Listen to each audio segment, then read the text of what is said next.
خبر شامل کرتے ہیں فیصل آباد سے تعلق رکھنے والے نامور کبڈی کھلاڑی انتقال کر گئے۔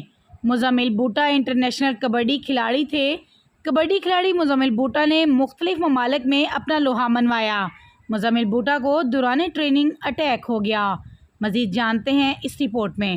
انتہائی افسوسناک خبر فیصل آباد سے تعلق رکھنے والے پاکستان کے ماضی ناز انٹرنیشنل کبڈی کھلاڑی مزمل بوٹا انتقال کر گئے، جو کہ پاکستان ایئر فورس میں اپنی ڈیوٹی سر انجام دے رہے تھے۔ مزمل بوٹا کو پشاور کیمپ میں ٹریننگ کے دوران دل میں درد ہوئی۔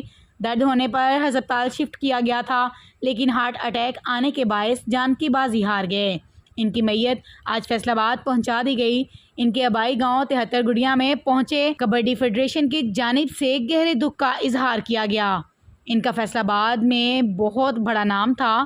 مزمل بوٹا نے پاکستان اور انڈیا سمیت دیگر ممالک میں اپنا لوہا منوایا تھا۔ اہل علاقہ سمیت پوری دنیا میں کبڈی شائقین کی جانب سے بھی گہرے دکھ کا اظہار کیا جا رہا ہے۔